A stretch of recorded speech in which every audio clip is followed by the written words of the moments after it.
Everybody, welcome back to another episode of Usually I wouldn't film when I'm driving, but I'm only going 5 kilometers per hour, so I'm going to show you. We're already going to the Jamboree, the Boy Scout place again, and we're going to go to the other campsites. So there's 2 different campsites, and we're going to show you around. We're going to set up. So we're arriving here. You see the big Boy Scout sign there. We're back here at the Jamboree, as you can see. Being had to go inside so I can get a nice close-up of this. Upon arrival, the first thing we need to do is to get water. Alright, so we have a water source back there, big long hose, right here at the main part of the, what do you call it, the sign-in place? The administration office. Alright, so of course, with this type of gravity system for the water, you want to be close to where you're going to be camping at night because you don't want to drive around with too much heavy weight up there. So that's kind of common sense, right? Mm-hmm. So, we're close now, so we're going to fill up a little bit. And, get on our way. He's turning it on. What way?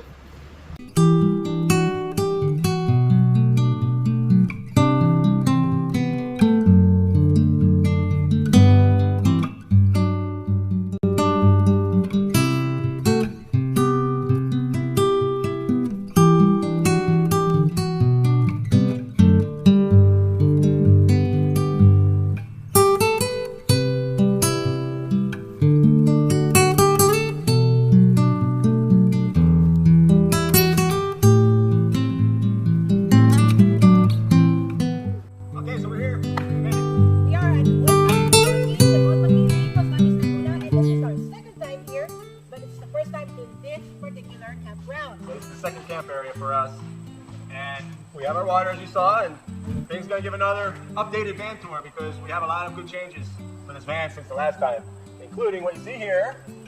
We have our Starlink, we have what else? The shower. Wow, so many different things. The water system is now complete, and we have our awning, and it's been 2 years. 2 years since we've had this van with us, and it's been a slow but sure build.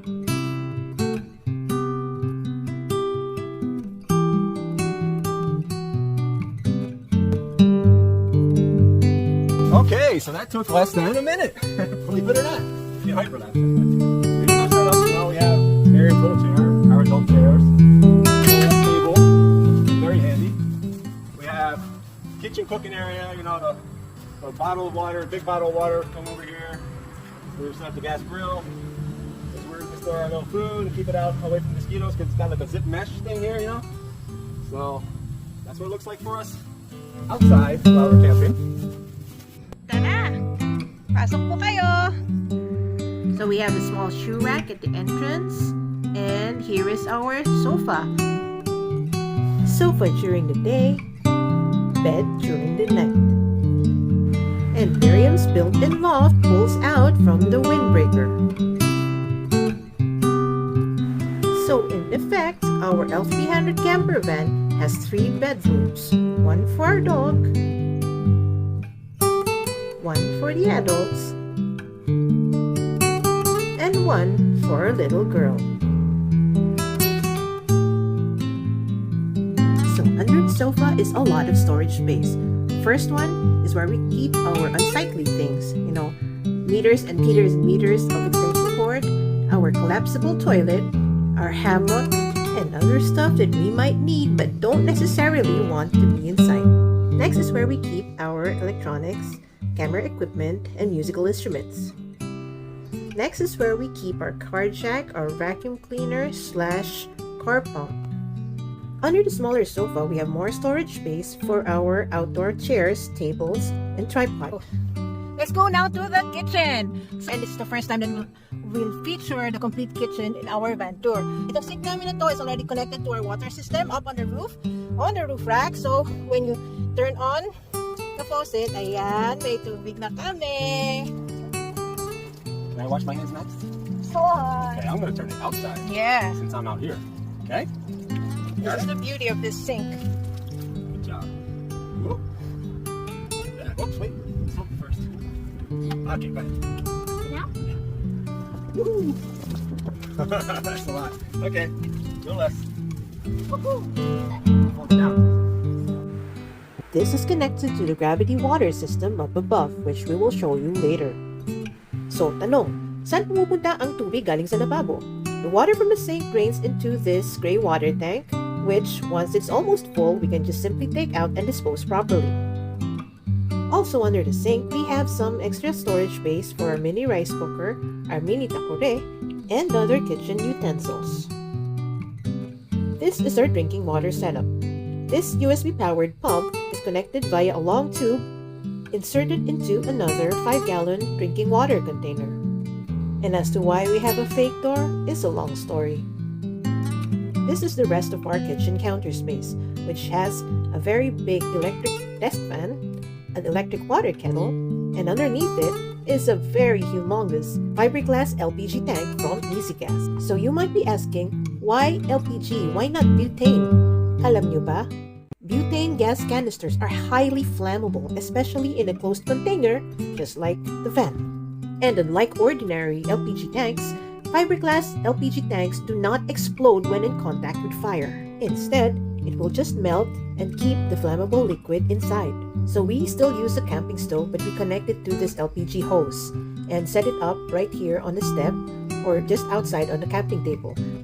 Eventually, we will put in an outlet over here, bubutasan namin yung wall para ilulusot na lang yung hose at dun kami sa labas magluluto. So what is the reason why we don't want to set up our stove right here on the countertop? Contrary to what we originally planned, we were advised by experienced van lifers not to cook our food inside the van. Bakit? Kasi mangangamoy ulam lahat ng gamit namin. The second reason is it makes the van unnecessarily hotter, so it's better just to cook outdoors where it's more comfortable. So that's one of our cooking options. The other cooking option is actually an induction stove, which we set up when we are in a hurry. So we do have the inverter and we can power the induction stove for quick meals. And here is the latest addition to our electronics family, which is our Starlink. Okay, so we are now officially wired on an RV roaming plan from Starlink. Over here, under the counter, is our basket that has our plates and bowls. So it's easy to do it like this because when you're eating, you want to just bring the plates out, and also when you're going to wash dishes, isang hakot na lang when it's all in one basket like that. We also have our fruits and vegetables here, and this is also maganda to because it's a strainer, so you can drain it right in the sink if you're chopping vegetables or washing them. Yan, you can use that right there. We have a very important safety feature here, which is this ball fire extinguisher. So in case of fire, this will automatically deploy and extinguish a flame even without human intervention. So kahit wala kami sa van, awa ng Diyos, wag may lalapit na magkakaroon ng sunog, this will automatically extinguish the fire. Okay, so here we have our 20-liter refrigerator. So 20 liters, gaano ba kalaki ang 20 liters? Okay, so we've had it for 2 years now and it's doing great. So we usually have it more full than this, but because this is a very short camping trip, we only have that. But it's usually good for 3 or more days. Okay. This is our shatterproof mirror. Okay, so up here we have our cabinet that has our toiletry stuff. So may mga hanger pa dyan if we want to wash clothes, toilet paper, wipes, and other toiletry cleaning stuff. Ayan. Okay. And this is also accessible from the back. Ayan, so if we are outside over here, pakita namin sa inyo mamaya why this is important to be also accessible from this side. We'll go up to that later. Here above the sofa part in the living room are extra storage spaces. So usually dyan mga nakalagay mga medicines. Here we have food, sa food cabinet. Here also other stuff. So personal stuff we can put there. There's another system of lights here for Miriam's loft. Okay, so right now Miriam's loft is folded, it's pushed in, but I would like to point out to you over here. She has a bookshelf here for her homeschool books. Traveling is not an excuse to get behind on education. Traveling is the best way to educate your child, right, Miriam? So we travel and we take our school with us.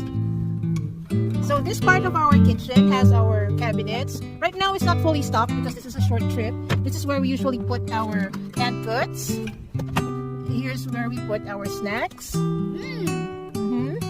And here's where we put our other food.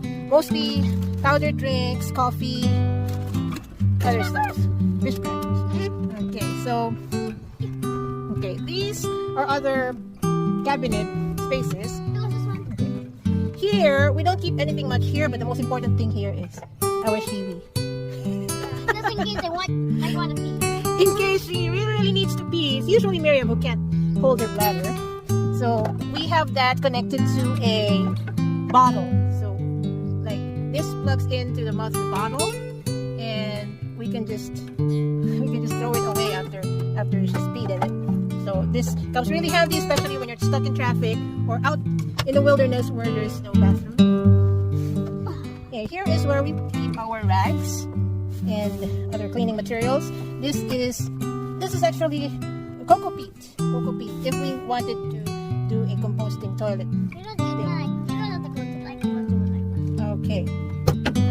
Here, this is a cabinet that holds all our pet needs. So our dog usually travels with us. She has her dog food, her paw cleaner, her harnesses, her collar, her leash, even her dog bowls and dog toys. Right there. Okay. So over here is what looks like the floor, but it's not an ordinary floor because it is actually a secret compartment. Okay, so here we have a space that we can put tools. There's not a lot in there right now, but if we were going somewhere and we needed more tools than usual, if we were expecting to make construction along the way, this is a good place to put it. Okay, this is where we put our other stuff like the laundry. We have our laundry there. We have pet food there. Now we'll go to our closet area. On top are our towels, and these are Paul's clothes. These are my clothes. And these are all our electronic stuff, chargers, and 50 feet of Starlink cables. And Miriam's clothes. Here's where we keep our camping stove, our induction stove, and our outdoor mat. And this is our kitchen extension na mukhang sari-sari store. So this is very convenient to us because a lot of times we are able to just set up our stove right here. Kasi madali. We have to set up our induction stove. We can just put it down here and plug it up there. If we wanted the camping stove, we set it up over here or on a table over here, and the hose is long enough to reach from the LPG. And this place is where we store our ladder. Okay, so this is our shower system. See, we have to open both doors. But first, I'm just going to connect the hose. So we have the top of the hose that connects to the spigot up there, just right on top there. You can see it kind of floating up in there. And then we have the shower part with the nozzle wrapped up over here near Miriam's head. All right, watch your head here. So I'll just grab this.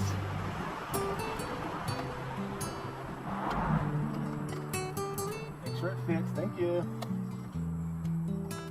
Get this on. So we make sure it's connected here. Get our nozzle off of here. Here we go. Unfortunately, we don't have the shower curtain. We just used our old video of our gravity water system shower. We have our curtain rods here. They're stored away while we're driving. We have our horizontal rod that connects, but we gotta get the curtains first.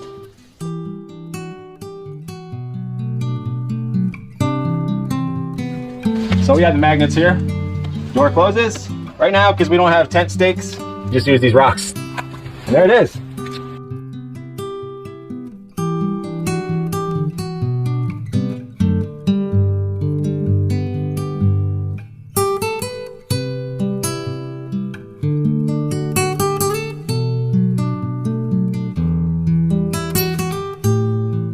But that's our simple system. It's gravity fed, you know. Like I said, you don't want to fill those things unless you're close to your campsite. You know, hopefully, ideally, you have water source right at the campsite. If you don't, you find anybody. I mean, you have your own hose. So, yeah, we have extra hose here. We have extra hose, so if we need to pull up someone's house, pay them 50 pesos or whatever, to fill up all 4 of our things. And if it's close to the campsite, you don't want to drive with too much weight on top there. So question, where do we get our power? For our electricity needs, we rely on this inverter. So right now we are on a 2,000 watt. Before we had a 3,000 watt inverter, which conked out on us, unfortunately, because our cats peed on it. or it might have been a dog. But it's out of commission, so we're testing out this inverter, how much it would service us. Pardon this strange mess, but this is our so-called garage where we put all our big things such as the platform for Miriam's loft. This is also where we keep our leisure battery, which is an ordinary Amaron battery encased in this specially made crate. When you turn on the ignition, the alternator charges the main van battery. The main van battery is connected to a split charge relay system. So once the main van battery reaches 13.7 volts, this smart isolator switches on and allows the current to pass from the first battery to the leisure battery. In turn, the leisure battery is connected to this inverter, which is connected to the rest of the electrical system inside the van. And so from here, we are able to plug in our devices over here, and this goes into the underside of our sofa, to the other side, and it powers our refrigerator, our fan, our lights, and all our charging ports there, and all other electrical devices like that water kettle. Okay, so that's our updated version of the van tour. This is Big White. Where Big White stands now today in September 2023. I know for a lot of people, I guess we'll just address this really quickly. We've had some hate comments a little bit. Somebody said, shotgun is overload! We actually designed this the way that we wanted it, like the distressed wood look. You know, we were going for like a beach cabin kind of feel. What works for us might not work for other people. But A lot of people like the bright white, just have everything look white and clean, and we knew that was going to get dirty fast. if you're in a condo, it can work. Yeah. But if you're out in the woods, there's always going to be mud. There's always going to be stains everywhere, spills. And we don't want to be that camper who's always getting obsessive compulsive, wiping up every spill, every dirt stain. And we just want to enjoy life, you know? I think that's what the van life is all about. Yeah, we designed it the way we wanted to, and we implemented it, and it came out pretty much to how we were expecting it to come out. And we're happy with the new improvements. We're happy with this awning, of course. I mean, 2.5 meters wide by 3 meters long, so even during a rainy day, you don't feel trapped inside so much. You know, you can get out, you can still cook outside. It's been a blessing, and of course the Starlink. We're planning on doing solar at some point, and that's a huge hit on the pocketbook, you know. We're unlike other van lifers, work on a very strict budget. We build when we have extra money to spare for this. We do what we can with our 2,000 watt inverter, and it's worked great for us. And the good thing about this, if it runs out of juice, you can always start up the engine. Yeah, you just let the engine right? idle for 15 or 20 minutes, and it should recharge the battery. I guess in our lives, we want to enjoy today too, so if you wait until everything's perfect, you're not going to enjoy it, because there's always something else to do. And with DIY, I've said it before, if you get overwhelmed and you just stop, it's hard to get back into the rhythm to do it, you know.